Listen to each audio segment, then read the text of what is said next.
노무현 대통령 때 노무현 대통령하고 검사와의 대화했었죠. 노무현 대통령에게 온갖 거 갖다 대치기 해서 물으셨죠. 왜 법제처장까지 하면서 한마디 말을 못하죠?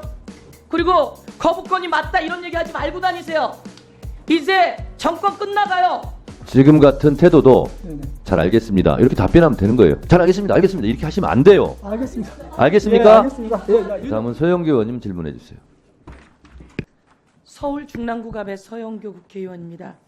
법제처장님, 대통령 지지율이 여론조사 꽃이 가장 정확하다고 하는데 여론조사 꽃에 의하면 19%까지 떨어졌어요. 사상 최초로 10%대로 떨어졌어요.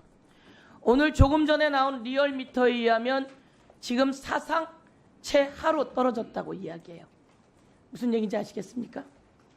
대통령 지지율은 왜 이렇게 떨어졌고 국회에서 지난 총선에 야권이 192표를 받았어요.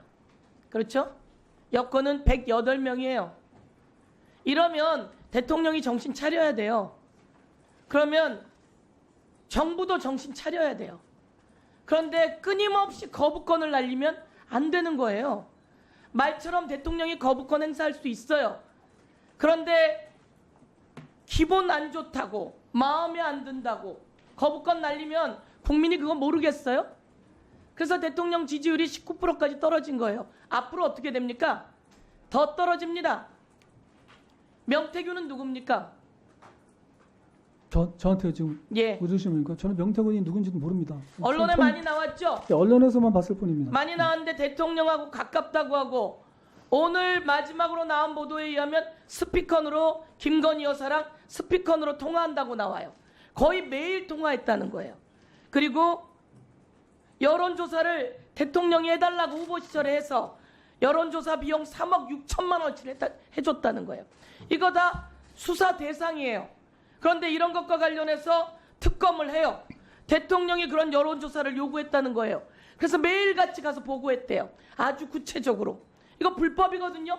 당선 무효형이에요. 그래서 이와 관련해서 특검에다가 넣고 이거 조사하려고 해요. 그런데 이거 거부권 대통령의 고유권 아닙니까? 이제 이제쯤 되면 이런 거 거부 안 해야 되는 거 아닙니까?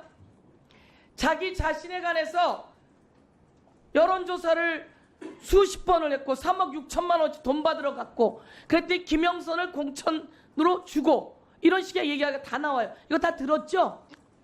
매일 나와요. 저도 보도는 보고 있습니다. 그런데 대통령이 한마디 말을 못해요. 김건희 여사가 한마디 말을 못해요. 그러면 이거와 관련해서 특검을 해요. 그럼 이거 대통령이 거부하면 됩니까 안 됩니까? 답변을 요구하시는 겁니까? 예, 해보세요. 그 부분은 다 정치적인 문제이기 때문에 제가 답변하는 건 적절치 않아 보이고요. 아까도 말씀드렸지만 대통령이 거부권 행사하면 우리 헌법은 국회에서 재의결로 해가지고 거부권을 꺾을 수 있는 그런 자, 장치가 있습니다. 그런 정치적인 대통령이 문제라고 그거에 대해서 말씀드리고 그러면 싶습니다. 그런 내용에 대해서 거부권 행사해도 된다고 생각하는 거예요? 그 부분을 그거 지금 상정해가지고 법안이 나오지도 않았는데 지금 제가 그거를 거부권 행사해도 법안은 된다고 저희가 말씀드렸습니다. 올려놨지요 다.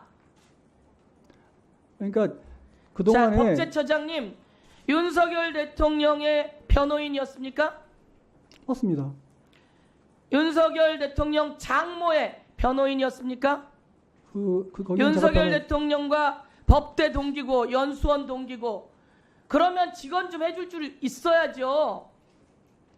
그- 이거 완전히 보훈으로 오신 거 아니에요? 한동훈 법무부 장관 출신의 국민의힘 대표가 용산에 인적 쇄신이 필요하다는 거예요. 그러면서 무슨 얘기를 했냐면요. 김거리 라인에 7인의 간신을 이야기해요. 한남동 간신 7인. 이런 정도는 얘기해야지 되는 거예요.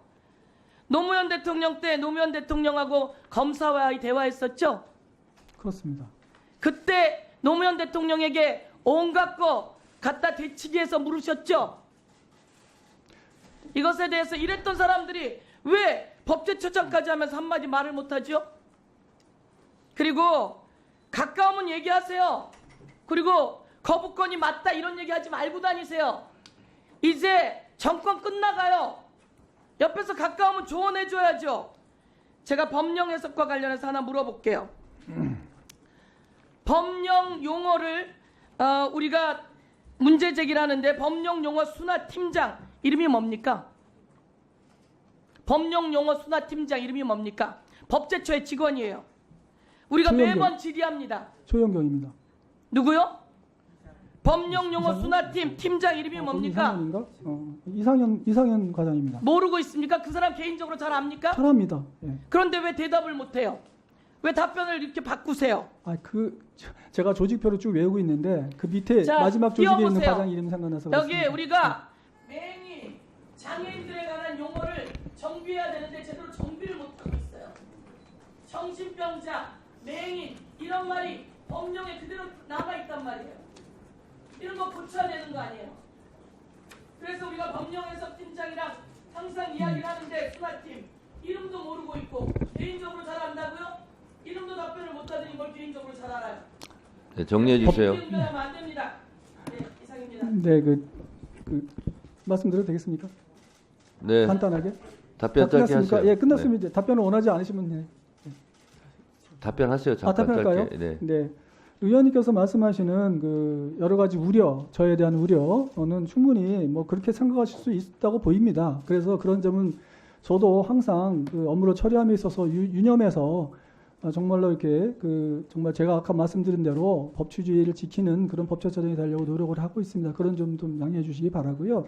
지금 말씀하신 행정규칙 문제는 일괄 정비를 그동안에 쭉 해왔는데 지금 말씀하신 부분에 좀 남아 있는 부분은 신속히 정비하도록 하겠습니다. 네, 처장님 답변 태도와 관련해서 한 말씀 지적합니다. 네. 그 처장님 지금 현직 검사 아니죠? 네. 네. 현직 검사 때도 그렇게 하는 것도 적절하지는 않지만 지금 답변 태도는 좀 눈에 거슬리는 측면이 있습니다. 제가 구체적으로 지적은 안 하겠습니다. 원하시면 하겠습니다.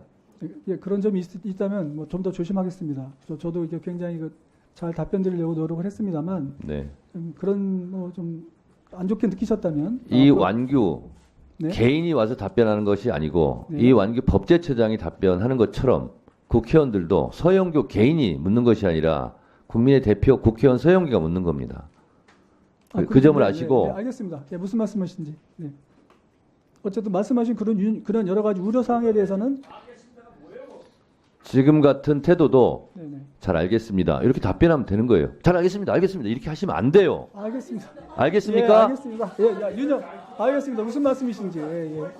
그렇군요. 이건 예. 단순 말투가 아니에요. 네. 마음속에 생각이 말투로 태도로 나오는 겁니다. 아셨어요?